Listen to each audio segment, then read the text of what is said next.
جول. السلام عليكم ورحمة الله وبركاته أعزائي المشاهدين في كل مكان. حلقة جديدة مع كورة مع الزوفولي. أهلا بكم. طبعا كانت حبة أخبار كده الفترة اللي فاتت، حبيت طبعا أعلق على الأخبار دي وأتكلم فيها. يعني أنا شايف أخبار لازم أتكلم فيها.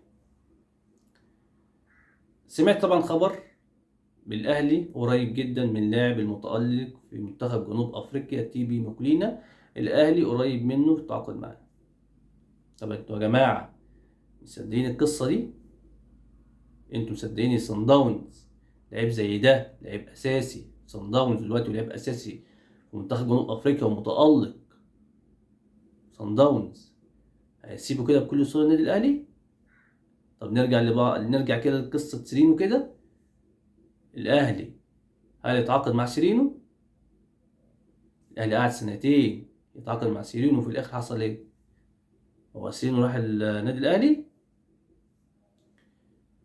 فانا بقول لكم يا جماعه، عمر صن داونز ما هيسيب تيبي مكلينا للنادي الاهلي، عمره ما هيسيبه.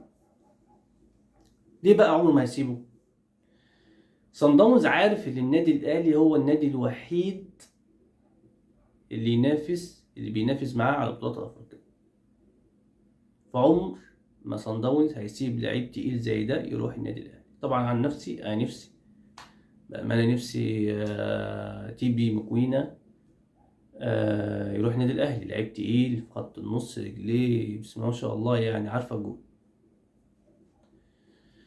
فانا شايف ده حوار ومفيش كلام ده، وبس ممكن وكيل اعماله عايز يزود العقد بتاعه فدخل النادي الاهلي في الحوار. طبعا النادي الاهلي نادي اسم كبير، عشان يزود العقد بتاعه ولا حاجه، او يشوف له عقد احتراف بره. دي النقطه الاولانيه يا جماعه. النقطه الثانيه بقى هنتكلم في الاصابات النادي الاهلي. هو إيه اللي بيحصل بقى في النادي الاهلي يا جماعه؟ يعني قعدنا 3 سنين مستنيين صفقه المهاجم، والاهلي اخيرا جاب وسام ابو علي. وفي الاخر وسام ابو علي شد في العضله الخلفيه، هيقعد عليها 3 اسابيع. وده كلام النادي الاهلي اللي هيقعد 3 اسابيع، وما نعرفش بقى اللاعب هيقعد قد ايه يعني. طبعا والاهلي داخل على ماتش مهم لشباب بلوزداد يوم 16/2.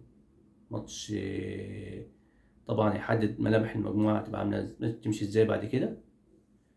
ف يعني مش عارف ايه حكايه الاصابات يا جماعه. الاهلي خلاص هيفتح مستشفى للعيبه دي بصراحه يعني كميه اصابات رهيبه، وبقالنا داخلين في 3 4 سنين بنفس الحوار ده. لعيبه مهمه جايبينها طبعا بفلوس عاليه جدا، محتاجينها في منتشر تتصاب. عندك زي رضا سليم برضه، هو كنا محتاجينه في منتشر معينه وتصاب برضه، قعد شهرين ولا 3 شهور. كريم نيدفيد كان متألق في فيوتشر. طبعا الاهلي رجعه، لحد دلوقتي ما لعبش ولا ماتش، اصابات. طب ازاي يا جماعه؟ في ايه المشكله يا جماعه في الاصابات؟ ايه المشكله؟ في تحميل بدني يا جماعه، ولا ارضيه الملعب هي اللي فيها مشكله، ولا ايه؟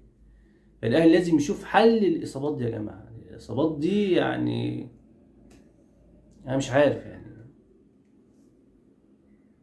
لازم يشوف حل للاصابات يا جماعه. لازم الاهلي يدور حكايه الاصابات، وكلها اصابات عضليه. لازم الاهلي يدور ايه حكايه الاصابات دي يا جماعه. دي النقطه الثانيه. النقطه الثالثه، انا شايف طبعا في هجوم جامد على حسام حسن اللي هو مسك منتخب مصر. طب ليه يا جماعه؟ طب ما ندعمه يا جماعه الفتره الجايه. يعني احنا لسه اول مره حسام حسن يمسك منتخب، وانا شايف حسام حسن دي الفتره بتاعته بصراحه. منتخب فقد الشخصيه وفقد الروح. حسام حسن عنده روح وعنده شخصيه.